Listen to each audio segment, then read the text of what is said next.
Hi guys, James at RampantLionReviews again for you today with another beer review. For this one, we are going to head over to Denmark once again, and we're going to return to a brewery that's featured on the channel once before. So the last beer that I had from these guys was pretty nice, although that was filmed maybe in August, September, October, something like that of 2019. So it's been about 2 years since I've tried a beer from this brewery. And when I've been over in Copenhagen before, I just haven't come across some of the beers. And in recent times, of course, it's been difficult to get over there because of the whole COVID-19 situation. But I've been hearing that their recent beers have been very, very good. Now, the beer that we're going to have a look at today is a style that I haven't tried from them before, and the beer itself seems to carry a very good reputation. So I have to say, I've got high hopes for this one. So hopefully it meets those, hopefully it makes for an interesting review, and I hope that you guys enjoy my take on this one as well. So yeah, for this review we are going to head over to Jylland, which is the mainland part of Denmark, the bit that is attached to Germany, if you will. We're going to go to Kolding in the south, and we're going to have a look at another beer from Bryggeriet Åben, if I'm pronouncing that correctly. I do apologise for my bad Danish pronunciations. The Danish pronunciation is pretty damn difficult compared to the Swedish stuff. But yeah, Bryggeriet Åben. This particular beer is called the Specular. It comes in at 10% ABV, and this one is a New England hazy, whatever you want to call it, triple IPA. So yeah, definitely nice to return to Åben after quite some time. The name of this brewery, of course, in English would mean the open brewery. You know, the whole name is derived from openness and things like this. But this beer was bought at the Beer Hive in Amager in Copenhagen, which was a shop that I just discovered kind of randomly. I was just walking along the street and I saw the Beer Hive, which reminded me of the same shop in Edinburgh. And yeah, it was just a really kind of random discovery, in fact. And I ended up buying a few beers, and this was one of them. So yeah, like I said, cool to return to these guys, but let's get cracking with this review then and see how we go. So, as always with my reviews then, I'll tell you a little bit about the brewery before we taste the beer. If you want to get straight to the tasting, just fast forward. All the usual links are in the video description below. That's the brewery website, the link to my other reviews that I've done from Bryggeriet Åben before, and we will hopefully be able to add more to that list in the near future. But there's all the usual social media down there. If you want to see more reviews, do please consider subscribing to the channel. The whole channel, of course, has a geography-based tagging system, so you can go into the homepage and search for beer based on country, city, state, county, province, prefetch, or whatever it is you happen to be interested in. Do check out the playlists of beers from different countries. There is one there for all the Danish beers I've reviewed for you, and that's being added to quite regularly because I live so close to Denmark and I love my Danish beers. And as always, please do get in touch and let me know some of the other beers and breweries that you guys would like to see me review. It's always great to hear from you guys that are watching the videos, and the support that you show the channel is hugely appreciated. So anyway, on to my brewery notes then to tell you a little bit about Bryggeriet Åben then. And again, I apologise for any bad Danish pronunciations. So Bryggeriet Åben, as I've mentioned to you already, are based in Kolding in the South Denmark region, and the company was founded back in 2017 by Philip Hulgaard and Johannes Karstoft, who had been friends and home brewers for a number of years. So Johannes was trained as an agriculture economist and had his own farm, while Philip had a background in IT and worked in Copenhagen. But they set up the brewery on Philip's mother's farm at Birkemosvej, and the brewery opened up in June of 2018. So soon after this, Philip left his IT job to concentrate fully on working at the brewery, and Johannes works on supplying the brewery with materials from his farm.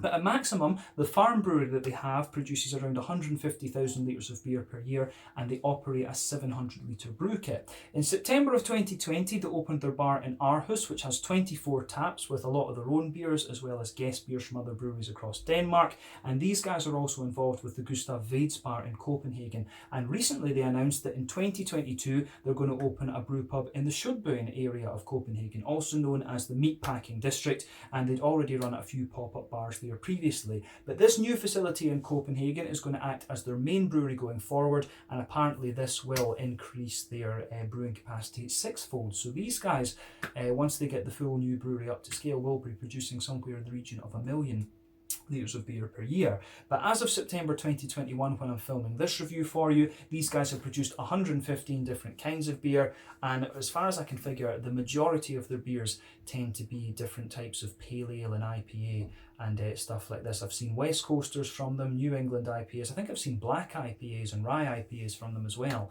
if memory serves me correctly. But yeah, it seems to be the IPA side of things that these guys are focusing on. But I'm sure they have done a couple of dark beers and things as well. But yeah, that's all I can really tell you about Bryggeriet Åben for the moment. If you want to learn more about these guys, you can check out the brewery website. You can follow them on Facebook and Instagram to keep up to date with all the latest goings on. And you can, of course, check out the Rate Beer, Untappd and Beer Advocate pages to learn a little bit more about all the different beers that these guys have done. So yeah, that is it for your history section of the brewery in this video. But let's get on and have a look at the beer itself. So yeah, as you can see, this one is, as usual, a 440 milliliter can. I can't remember exactly what I paid for this. I think it might have been 65 Danish kroner, which is... that's somewhere in the region of about £8 sterling, something like that, if memory serves me correctly. So somewhere in the region of €9, about 10 American dollars, something like that. And in Swedish krona, 65 is going to be what? Add on about 30%, you know, that's going to be somewhere in the region of 85 Swedish krona for this. For a New England triple IPA, it's not too bad. But remember, as I say in a lot of the Danish reviews, the Danish beer, you know, when you consider how strong the Danish currency is, you know, wages are very high and things like that. You will pay a little bit more to drink Danish beers, as you will for beers from pretty much all of the Nordic countries and Switzerland and stuff like this. But yeah, 440 milliliter can. This one, I'll just spin it round and let you see the artwork on this because it is pretty nice. Just tip it up a little bit so the light doesn't reflect. But there you can see the Danish O letter, which of course symbolises Åben. So yeah, Bryggeriet Åben, the open brewery, which symbolises, you know, openness to people coming and helping them brew and all this sort of thing. So yeah, but this beer, as we said, is called Specular. It's part of a series of 3 beers called the Reflection series, apparently. This one, 10%, New England Hazy, whatever you want to call it, triple IPA, and it says that this one is hopped with Citra, Nectaron, Mosaic and Cryo Citra as well. So yeah, I've already had one beer with Nectaron in it, and that was quite interesting, and I put my notes that I had from the Nectaron hop into these as well. So just to tell you a little bit about Nectaron, if you haven't heard of it, because it is very new. This is a New Zealand hop that was previously known as Hort 4337. Its name is taken from the phrase nectar of the gods, obviously for meaning beer, and also Ron Beatson, who is the principal scientist at Plant and Food Research New Zealand, and he spent his life creating new varieties of hops. But this hop gives you between 10 to 12% alpha acid. Apparently it's a sister of Waimea, and it's supposed to give you a big tropical hit of passion fruit, peach, grapefruit and pineapple. When I had it before, I found it a little bit difficult to distinguish the passion fruit and the mango because it was paired with Citra, and you know, it was quite similar in a sense. So this one will be interesting with the addition of Mosaic in there as well, to see if that kind of helps me distinguish any of the other flavours. So last time I did get quite a lot of kind of peach and quite a bit of peach and pineapple out of it, so it'll be interesting to see how it does with this, as I say, with the Mosaic addition in there. But as we know, Mosaic and Citra, both American hops, 14% alpha acid. Citra's going to give you lots of juicy mango, a bit of passion fruit, and you know, quite a bit of a kind of lemon, limey citrus kind of thing, whereas Mosaic is more kind of tangerine and orangey. Sometimes it can give you a wee bit of blueberry as well, actually. But yeah, should be interesting this. But 10% New England Hazy Triple IPA. Let's get this guy out and we'll get on with it then. The Specular New England Triple IPA.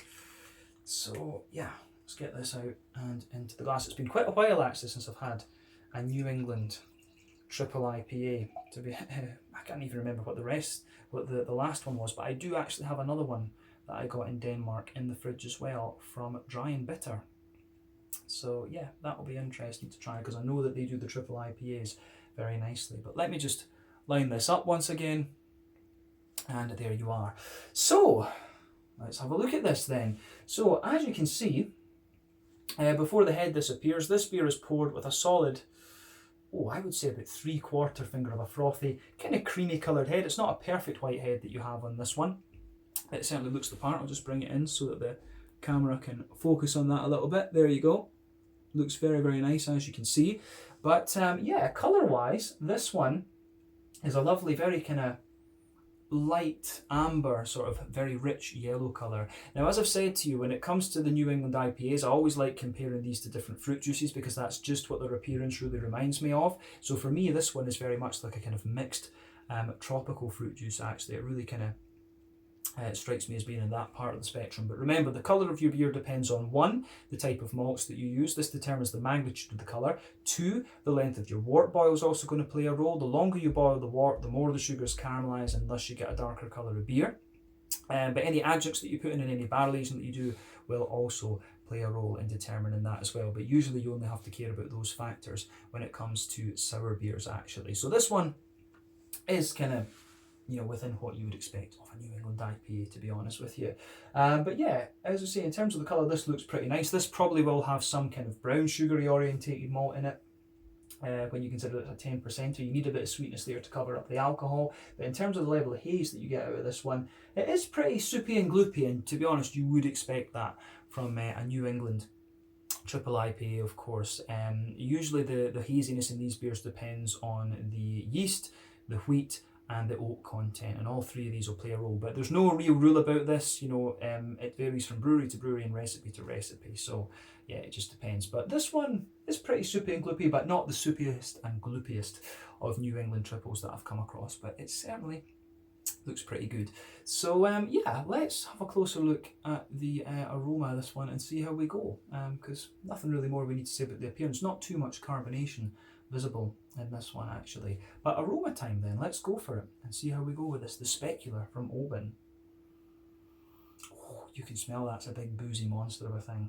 Now, I have to admit, I do like this with the triple IPAs. If you're going to have a triple IPA, you want it to be a bit boozy, you want it to tell you this is a triple IPA. So yeah, that's definitely something you want from these. You can smell the booziness in that right away. So first impression of this one is that it's quite almost sticky and sweet and things like that. You've got a lot of juicy fruity character out of it. It's actually got quite a bit of a zippy fruity note to it, and the green component for me is quite bright and floral. That's the first impression that I get of this one. So yeah, big, quite zippy tropical fruits, a bit of a bright green floral aromaticity to it, and also just a big sticky malt base. So yeah, I think this is going to be quite interesting to try, I have to say that. So yeah, let's have a look at the aroma properly of this one then and break it down for you. So malty base then. So yeah, malty backbone of this one is quite interesting. So what you'll notice straight away with this one is obviously you get a bit of a kind of bread crusty backbone to the beer, but you get a lot of soft white bread out of this one, and it almost just smells like a fresh loaf that you would get from the bakers. You can almost smell like a little bit of that fresh powdery flour kind of thing coming off this. So a lot of white bread coming out of this one for me. You do get a wee touch of wheaty bitiness at the back of the nose. You can certainly get a bit of that there. You can smell the wheat thickening out the beer to a degree, but for me the malt base actually has a lot of sweetness to it. So for me, you can't smell so much in the way of oats in this one, other than the fact that they're kind of there and smoothing it out. You don't get some of the kind of more obvious oaty characters out of this beer that you can often get, but the sweet side of this beer is quite interesting. I actually get quite a lot of that Werther's Original butterscotchy butter candy type thing out of this one. So yeah, this beer is a little bit of a monster in that sense. You get a hell of a lot of sweetness out of this, so that is really interesting in this one. So it gets a thumbs up from me in that regard. One of my favourite New England triple IPAs that I ever had was the Hey Fim, which was the 5th anniversary beer from Dry and Bitter, and that was a beautiful one. And this one, the sweetness that you get out of the malt base on this really reminds me of that one. So I'm curious to see whether that sweetness materialises in the flavour with this beer, but for sure it gives me a lot of this, it really does give me a lot of the kind of nostalgia factor there. But yeah, big kind of sweet, boozy, Werther's Original butter candy sort of thing out of this one.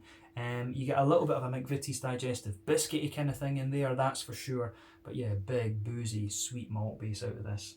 This is going to be a monster. This is my kind of evening movie beer, actually, this one. So I'm just going to sip on this and enjoy it for a wee while. But yeah, It is pretty damn cool.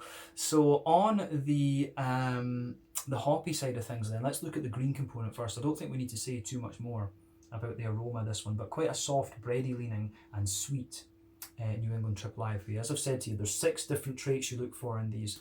Yeastiness, kind of grainy wryness, wheaty bitiness, oaty creaminess, sort of soft barley malt bready kind of characters, and then also the sweetness. And these beers will display multiple characteristics, but let's focus on the green component.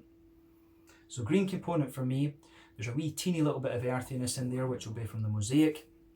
There's a big floral aromaticity to it as well, but then you've also got the a nice bright, quite zesty, grassy character out of this one, and I would hazard a guess that that is most likely coming from Citra. Citra is probably the most zesty of these hops in my experience, whereas the other ones, you know, Mosaic is most likely to give you the earthiness, nectar on it. I'm still getting used to this one, so I can't really say too much what the green component of this beer is like. I need to try a single hop beer like that, but yeah. Green component of this one, a little bit earthy, quite bright and floral, but also quite zesty on the grassy notes, and it's quite well balanced. It doesn't overly favour any one of those. But fruity side of things, let's look at that to round off the aroma.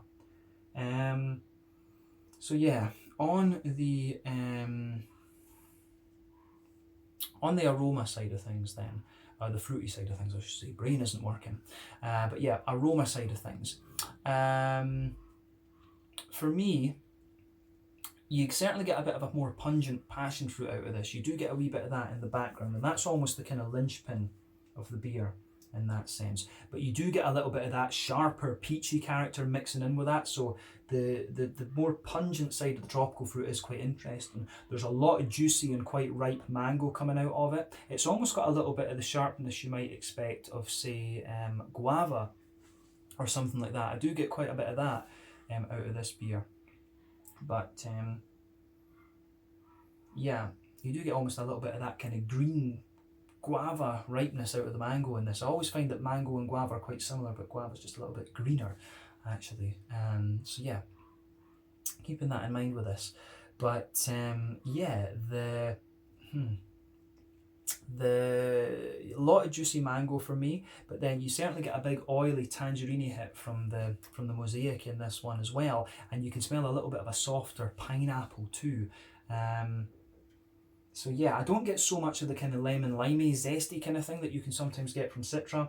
So for me, yeah, passion fruit, pineapple, lots of juicy mango, the oily tangerine, and a wee bit of that lighter pineapple kind of sitting on top. So lots of really good fruity character to this beer, which I can really appreciate. But I have to say, I'm quite curious about this one. It's got a big sweet malty backbone to it and all these juicy fruity notes. So let's put the rest of it in the glass and we'll get on with actually tasting the thing. So there we are. There we go. So let me just put this there, and then I'm happy, my OCD is happy, we can have a taste of this now. So yeah, the Specular New England Triple IPA, 10% ABV from Bryggeriet Åben, currently in Kolding in southern Denmark, but soon to move to Copenhagen. Let's get stuck in. Slàinte, skål, cheers.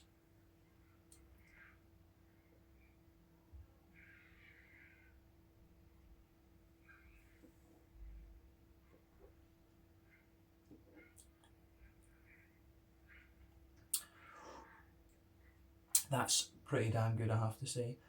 Yeah, that's solid. I'm going to say thumbs up to Bryggeriet Åben for this. I think they've done a solid job with that. If this is what their other beers have been like, if they've all been the same kind of standard of this, I can see why these guys have been getting a little bit of hype recently, if you like. Although, yeah, it's just a shame. It really is a shame that I've not managed to get something from these guys before. I think they've only released one through Systembolaget before, and I can't remember how long ago that was. I don't think I was here at the time, otherwise I would have picked it up. But yeah, hopefully when they get their new brewery up and running, we do get a few of their things through Systembolaget.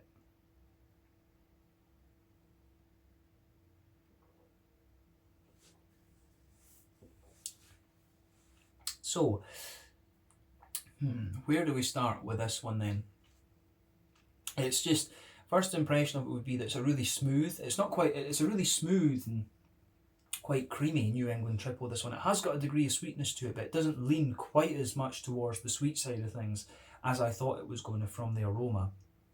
But it is quite floral, and it's got a nice smooth kind of tropical juiciness to it. So yeah, it comes across very nicely. But let's break the flavour down for you a bit then and see how we go.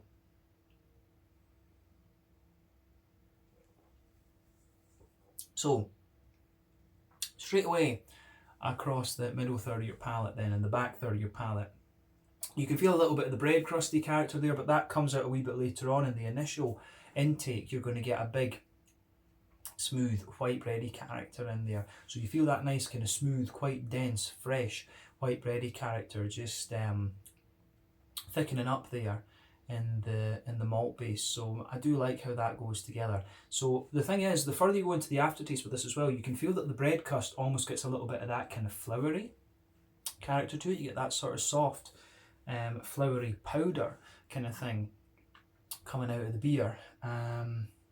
So yeah, it does go together. It does go together really quite nicely in that sense. But yeah, it is quite, the more that I drink of this, the more kind of bready it becomes. So I like that. I do like that about this. I thought from the aroma this is going to be really, really sweet, but this is a beer that it gives you all the elements that you can pick up from the aroma, but the sort of composition and the dominant flavours are a bit different from what you would guess, judging on the aroma. But it's solid. It is quite a solid beer, this.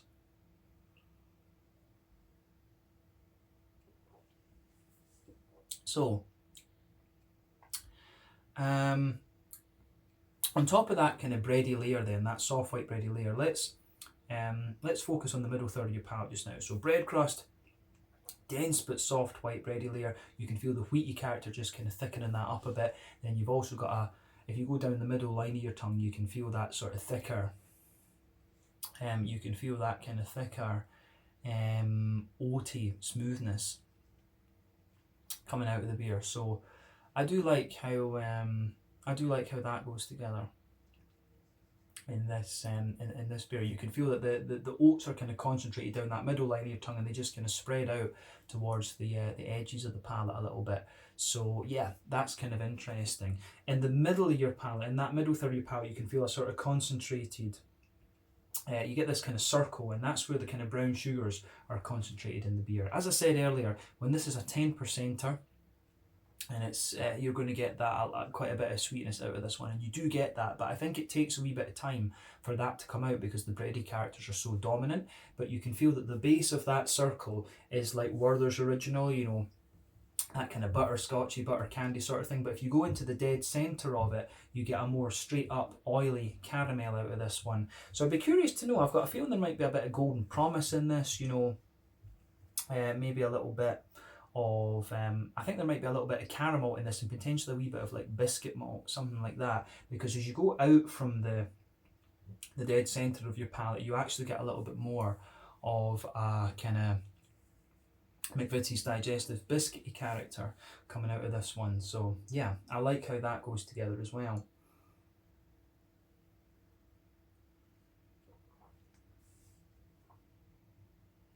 So yeah, on that side of things, I think it goes together really, really pretty well. Yeah, it's interesting. I don't think there's really anything more we need to kind of say about that middle third of your palate, to be honest with you. I think we've kind of covered it. So let's focus on the back third of your palate. So border region, again, you get that bready build up and the wee bit of grainy character in there that you always find. But yeah, back third of your palate, grainy bread crusty character underneath. Soft white bread in there, although it feels a bit more dense and a bit more grainy again towards the back of the palate. On top of that, you've got the thickening wheaty layer as well, and you can feel that that's definitely a bit more kind of bitey on the back third of your palate. And above that, you get that, you know, more airy, yeasty kind of thing. But the yeasty character that you get out of this beer is pretty dense actually. I do get quite a bit of density on the yeasty layer with this beer, so that's definitely worth noting on this one. It's got quite a bit of that big, just dense, thick character coming out of it. So when you start at the back of your palate, as I always say, the flavour is quite tall, but as you come forward, it condenses down in the middle third of your palate is, while it's still quite thick, these flavours are quite densely compacted together. But yeah, that is your malty yeasty side of things. Nothing surprising about it, but it tastes nice and it's a well crafted beer. You can't ask for more than that. But yeah, on the back corners of the palate then, a little bit of a kind of earthiness coming out of the beer. As you move further forward, it gets a little bit herbal, and then as you push towards the kind of front corners of the palate, definitely a little bit more kind of floral and aromatic. So the earthiness, of course, is most likely to come from the mosaic. The herbal qualities, I think, will be coming from a variety of things, but yeah, the floral aromaticity out of the beer, for me, is quite bright. It's not too dank or anything like that, but around the front curve of your palate, you've got a nice lighter kind of grassy side to this beer, and there's a wee tiny touch of zestiness to it, which I can appreciate. So yeah, goes together pretty well. But yeah, remember with these New England IPAs as well, these rely more on late addition hops rather than early addition hops, so they're not going to give you big bitterness, if you like. And yeah, when it comes to New England IPAs, yeah, they're more reliant on, you know, the dry hopping as well. So you can feel that in this beer. It's definitely not the most bitter of things. So the green component for me is more smooth rather than having a bit of zip or a bit of bite or anything to it. But let's focus on the front third of your palate and the fruity side of things. So yeah.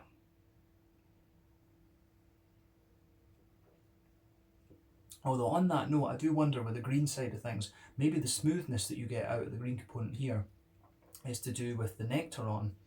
Because I said the same about the Gamma beer that I had recently, the Dipole, that had the nectaron in it as well. It had a really smooth and quite almost subdued green component. So maybe that's one of the things. Maybe it gives you a little bit more of the herbal and smooth character, which is interesting. So yeah. That's worth noting as well. But like I say, front third of your palate, fruity side of things. So border region between front third and middle third. Palate, again, a bit of a grainy build up in there, a bit of a breadiness. The base of that front third of your palate is a little bit more kind of soft and white bready. So yeah, soft white bready character in there, a little bit sort of flowery, if that makes sense. You do get a little bit of that kind of flowery element out of it, which I can appreciate. But yeah, on top of that, of course, you get that nice oily bubble where the juicy fruity esters kind of roll their way out of the beer. So that works out very nicely as well.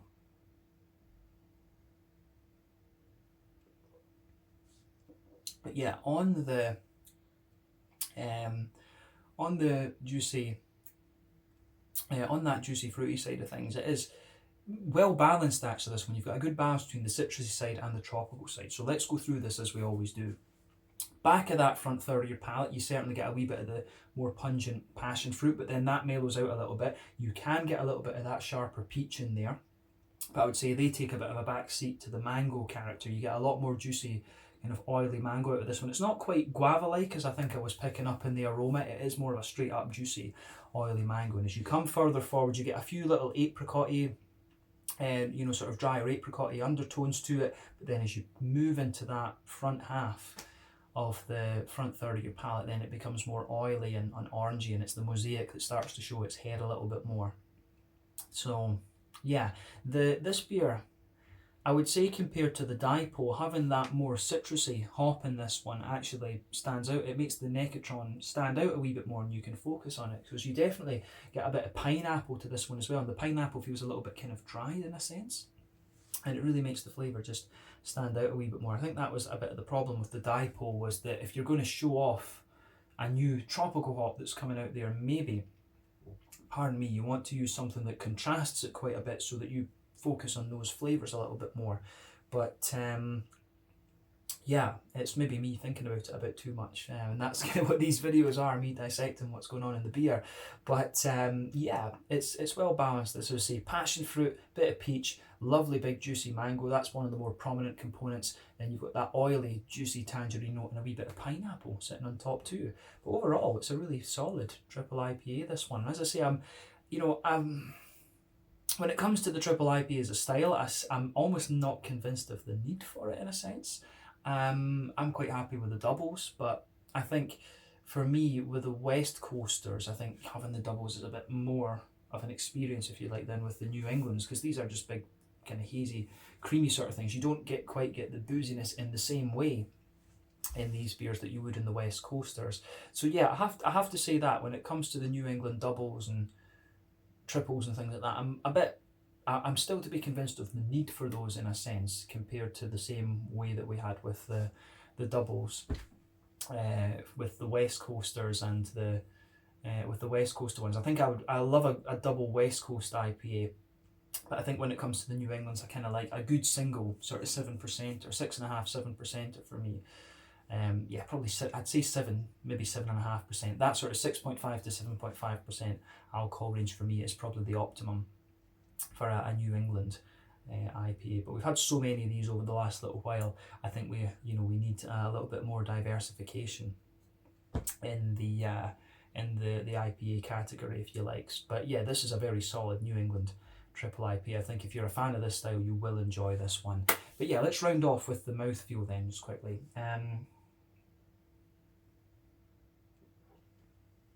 So yeah, full-bodied beer. Carbonation is very smooth. This one certainly it's got the creaminess to it to an extent, but it's also got a little more of an oily, slick character to it, which I do like. In terms of hoppy bitterness, I think this one's I think this is a fairly standard 30. It really doesn't feel all that bitter at all, this beer, but you do get a wee bit of the floral notes kind of lingering there into the aftertaste. So maybe 40 IBUs at most. I think 30 to 40 IBUs with this one. You know, often with the triple IPAs, they do give you a little bit more bitterness to balance the kind of sweetness and malty character a bit.